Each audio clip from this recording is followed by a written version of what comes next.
मीराबाई का नाम सब जानते हैं। भारत की नारी जाति को धन्य करने वाली भक्ति रस में डूबी हुई मीराबाई का जन्म मारवाड़ के कुड़की नामक ग्राम में सम्मत 1558 के लगभग हुआ था। इनके पिता का नाम राठौड़ श्री रतन सिंह जी था। मीरा अपने माता पिता की इकलौती लड़की थी। बड़े लाड़ प्यार से पाली गई थी। मीरा की चित्त की वृत्तियां बचपन से ही भगवान की ओर झुकी हुई थी। एक दिन उनके घर में एक साधु आए। साधु के पास भगवान की एक सुंदर मूर्ति थी। मीरा ने साधु से कहकर वह मूर्ति ले ली। साधु ने मूर्ति देखकर मीरा से कहा कि ये भगवान है। इनका नाम श्री गिरधारी लाल जी है। तू प्रतिदिन प्रेम के साथ इनकी पूजा किया कर। सरल हृदय की बालिका मीराबाई ने सच्चे मन से भगवान की सेवा करने लगी। मीरा इस समय 10 वर्ष की थी, परंतु दिन भर उसी मूर्ति को नहलाने, चंदन पुष्प चढ़ाने, भोग लगाने और आरती उतारने आदि काम में लगी रहती। सूरदास जी का एक पद उसने याद कर लिया था। उसे भगवान के सामने बारंबार गाया करती थी। मीरा यह पद गाते गाते कई बार बेहोश हो जाती। शायद उसे श्याम सुंदर के दर्शन होते होंगे। इस समय मीरा स्वयं भी अपने पदों की रचना करने लगी। जब वह सुंदर पदों को भगवान के सामने मधुर स्वरों में गाती तो प्रेम का प्रवाह सा बह जाता। सुनने वाले सब नर नारियों के हृदय में प्रेम उमड़ने लगता था। इस प्रकार भाव तरंगों में 5 साल बीत गए। सम्मत 1573 में मीरा का विवाह चित्तौड़ के सिसोदिया वंश महाराणा सांगा के बड़े पुत्र भोजराज के साथ संपन्न हुआ। विवाह के समय एक अद्भुत घटना हुई। कृष्ण प्रेम की साक्षात मूर्ति मीरा ने अपने श्याम गिरधारी लाल जी को पहले से ही मंडप में विराजमान कर लिया और कुमार भोजराज के साथ फेरा लेते समय श्री गिरधर गोपाल जी के साथ भी फेरे ले लिए। मीरा ने समझा कि आज भगवान के साथ मेरा विवाह भी हो गया। मीरा की माता को इस बात का पता था। उसने मीरा से कहा, पुत्री तैने यह क्या खेल किया है। मीरा के भगवत प्रेम के इस अनोखे भाव को देखकर माता बड़ी प्रसन्न हुई। प्राणों की प्यारी मीरा को माता पिता ने दहेज में बहुत सा धन दिया, परंतु मीरा का मन उदास ही देखा। तो माता ने पूछा कि बेटी तू क्या चाहती है, तुझे जो चाहिए सो ले जा। और मीरा ने माता से कहा, भक्त को अपने भगवान के अतिरिक्त और कुछ नहीं चाहिए। माता ने बड़े प्रेम से गिरधारी लाल जी का सिंहासन मीरा की पालकी में रखवा दिया। कुमार भोजराज नव वधू को लेकर राजधानी में आए और घर घर मंगल बधाइयाँ बढ़ने लगी। रूप गुणवती बहू को देखकर सास बहुत प्रसन्न हुई और कुलों आचार के अनुसार देव पूजा की तैयारी हुई। परंतु मीरा ने कहा कि मैं तो एक गिरधारी लाल जी के सिवा किसी को नहीं पूजूंगी। इससे उसकी सास बहुत नाराज हुई, लेकिन मीरा अपने प्रण पर अटल रही। राजपूतों में पहले प्रतिवर्ष गौरी पूजन हुआ करता था। छोटी छोटी लड़कियां सुंदर रूप गुण संपन्न वर पाने के लिए और सुहागिन स्त्रियां अचल सुहाग के लिए बड़े चाव से गौर पूजा करती थी। मीरा से भी गौरी पूजन के लिए कहा गया। मीरा ने साफ मना कर दिया। सारा रनिवास मीरा से नाराज हो गया। उसकी सास भी बड़ी नाराज हुई। सभी सहेलियों ने मीरा से कहा, बहन यह तो सुहाग की पूजा है, सभी को करनी चाहिए। मीरा ने उत्तर दिया, बहनों मेरे सुहाग तो सदा ही अचल है।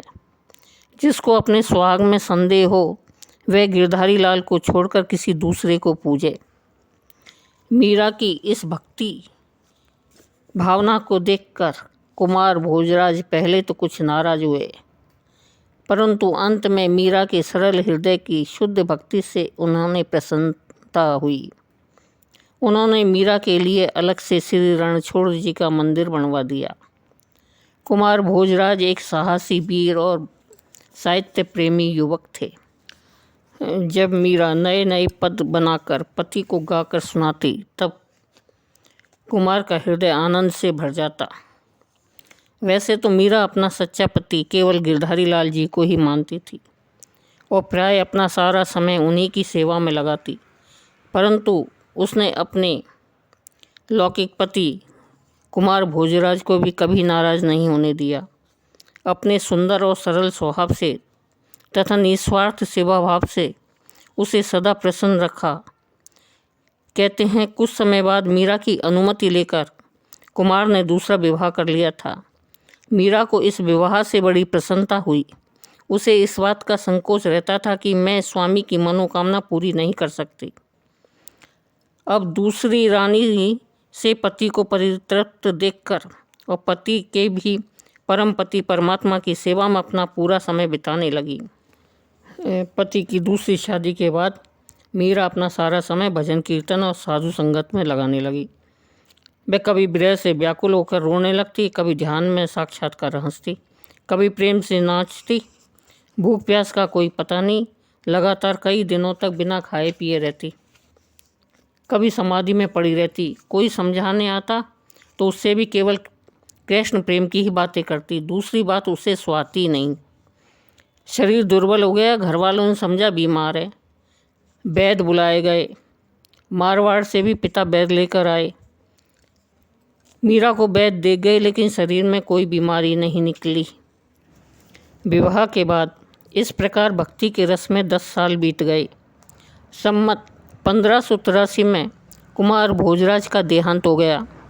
महाराणा सांगाजी भी परलोक सिधार गए। राजगद्दी पर मीरा के दूसरे देवर विक्रमाजीत आसीन हुए।